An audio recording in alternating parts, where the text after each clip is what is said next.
آج ہم 7 ایسی چیزیں سماعت کریں گے کہ جس سے انسان کو یہ پتہ چلتا ہے کہ اس بندے کے دل میں اللہ کا خوف ہے۔ سب سے پہلی چیز یہ ہے کہ انسان اپنی زبان کو غلط بیانی، غیبت، چغلی، تہمت اور فضول بولنے سے بچائے، اور اللہ تعالیٰ کا ذکر کرنے، کلام پاک کی تلاوت کرنے، دینی علوم کے سیکھنے میں لگائے۔ اگر کسی بندے کے دل میں غیبت، چغلی، بیجا باتیں کرنا، کچھ بھی بولتے رہنا، کوئی ایسی چیز بولنا، فضول باتیں، اس کا کوئی فائدہ نہیں ہے۔ آپ گالی دیتے ہیں، اس کا کوئی فائدہ نہیں ہے، تو ایسی چیزیں نہ بولنا جس سے انسان کا کوئی فائدہ نہ ہو، اور اس کے بجائے زبان کا صحیح استعمال کرنا، کلام پاک کی تلاوت کرنا، درود شریف پڑھنا، ذکر و اذکار کرنا، اور پھر دینی علوم کو سیکھنے میں اپنی زبان کا استعمال کرنا۔ دوسری چیز، بندے کے دل سے عداوت، بہتان اور مسلم بھائیوں کا حسد نکل جائے۔ اب دیکھیے، بہت سارے لوگوں کے دلوں میں عداوت، دشمنی رہتی ہے اپنے مسلم بھائیوں کے لیے۔ تو اگر کسی بندے کے دل میں عداوت، دشمنی اور حسد ہے تو یہ بھی اللہ سے نہ ڈرنے کی علامت ہے۔ حسد اس بنیاد پر ہے کہ حضور صلی اللہ علیہ وسلم نے فرمایا، الحسد یأکل الحسنات کما تأکل النار الحطب، کہ حسد نیکیوں کو اس طرح کھا جاتا ہے جس طرح آگ لکڑی کو کھا جاتی ہے۔ آپ نے دیکھا ہوگا کہ اگر کسی جگہ پر آگ لگی ہے اور وہاں لکڑی ہے تو وہ پورا کا پورا جل کر خاکستر ہو جاتا ہے، پورا کا پورا جل جاتا ہے۔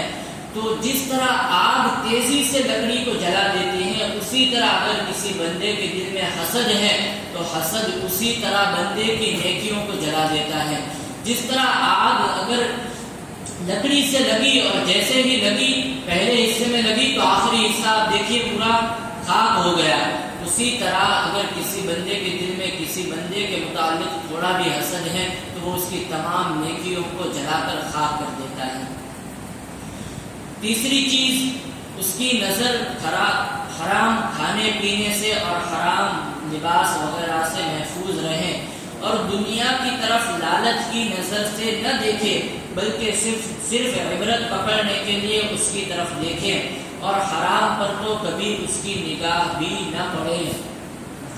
جو بندہ اللہ سے ڈرتا ہوگا وہ کبھی حرام چیز کی طرف مائل نہیں ہوگا، اس کا دل حرام چیز کی طرف کبھی بھی نہیں جائے گا، اور سب سے بڑی چیز، دنیا کی طرف کبھی بھی اس کا دل مائل نہیں ہوگا، کیونکہ جو بندہ اللہ سے ڈرتا ہے وہ یہ جانتا ہے کہ یہ دنیا کی جو یہ نعمت ہے وہ صرف یہ کچھ دنوں کے لیے ہے، اس کے بعد یہ نعمتیں، جب بندہ اللہ کے مر جائے گا تو یہ ساری کی ساری نعمتیں یہی کی یہی رہ جانے والی ہے، اور وہ اس تھوڑی سی دنیا کی نعمتوں کے لالچ میں وہ اپنی آخرت کی زندگی کو کبھی بھی برباد نہیں کرنا چاہے گا۔ اور یہ آپ جو دیکھتے ہیں یہ ساری چیزیں یہ تھوڑی سی ہیں۔ حضور اللہ تعالیٰ فرماتا ہے اپنے محبوب سے، قل متاع الدنیا قلیل، محبوبہ فرما دیجئے کہ یہ دنیا کی چیزیں، دنیا کے سامان یہ بہت کم ہے۔ اور پھر حرام چیز کے متعلق حضور صلی اللہ علیہ وسلم فرماتے ہیں، من ملأ عینہ من الحرام ملأ اللہ تعالی یوم القیامت عینہ من النار، جس نے اپنی آنکھ حرام سے بھری، اللہ تعالی قیامت کے دن اس آنکھ کو آگ سے بھر دے گا۔ اور حرام کھانا، چوتھی چیز، اگر کوئی بندہ حرام کھاتا ہے کہ اس کے پیٹ میں کبھی حرام غذا نہ جائے، کہ حرام کھانا بھی گناہ کبیرہ ہے۔ اگر کوئی بندہ حرام کھانے کی طرف مائل ہوتا ہے تو یہ بھی خوف خدا نہ ہونے کی نشانی ہے،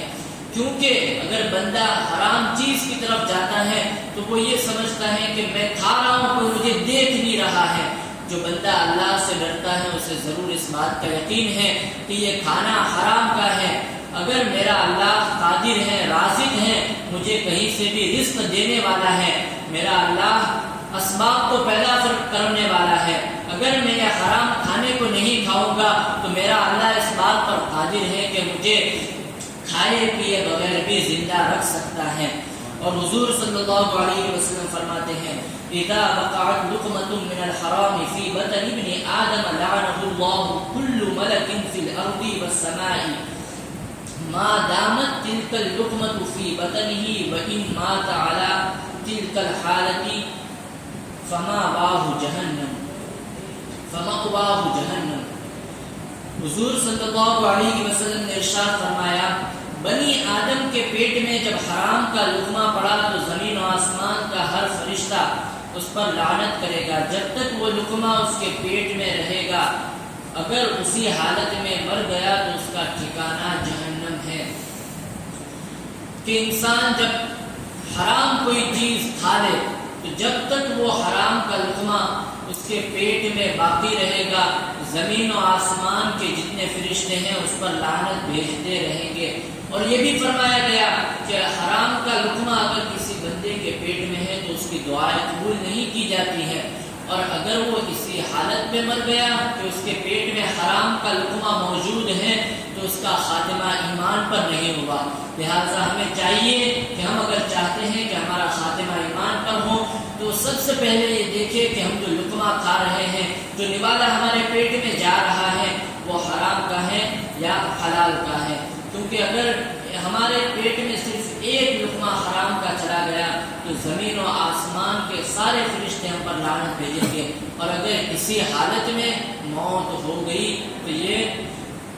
جہنم کی موت جہنمی ہونے کی حالت میں موت ہوگی اور وہ بندہ جہنم میں جائے گا. اور دوسری چیز جانب حرام دست دراز نہ کرے بلکہ حتی المقدور اس کا ہاتھ اطاعت الہی کی طرف بڑھے. بہت سارے لوگوں کی عادت ہوتی ہے کہ وہ حرام چیز کو مانگتے ہیں بغیر محنت کے کھانا کھاتے ہیں. تو یہ حرام ہی کی کمائی ہے کہ آدمی نے کوئی کام نہیں کیا اور اس کے بعد اس کا کریڈٹ اپنے اوپر لے لیا. اگر اس نے کمایا نہیں بغیر حرام کی کمائی سے وہ رزق کھا رہا ہے تو یہ بھی اس چیز کی نشانی ہے کہ وہ اللہ سے بے خوف ہیں اور نیڈر ہیں. اور جہاں تک ہو سکے اللہ تعالیٰ کی اطاعت کریں.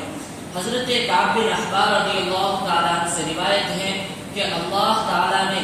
سبز موتی کا محل پیدا فرمایا. اس میں 70,000 گھر ہیں اور ہر گھر میں 70,000 کمرے ہیں. اس میں وہی شخص داخل ہوگا جس کے سامنے حرام پیش کیا جائے اور وہ صرف اللہ کے ڈر کی وجہ سے اسے چھوڑ دے. اگر کسی بندے کو حرام کا کھانا دیا جا رہا ہے یا کوئی ایسی چیز دی جا رہی ہے جو حرام ہے، مان لیجئے اگر اسے شراب مفت میں دی جا رہی ہے تو حضرت کعب بن احبار رضی اللہ تعالیٰ عنہ فرماتے ہیں کہ اگر کوئی بندہ صرف اللہ سے ڈر کر اس کو ٹھکرا دے، اس سے رک جائے، اس سے اپنے منہ کو پھیر لے تو اللہ تعالیٰ نے موتی کے 70,000 محل بنائے ہیں اور اس ہر 70,000 محل میں 70,000 کمرے ہیں تو اس بندے کو وہ محل عطا کیے جائیں گے. تو ہمیں چاہیے کہ ہم اپنے دل میں اللہ کے ڈر کو پیدا کریں اور جہاں تک ہو سکے حرام چیز سے بچیں. تو اللہ رب العزت کی بارگاہ میں دعا ہے کہ اللہ رب العزت ہم سب کو ان تمام چیزوں پر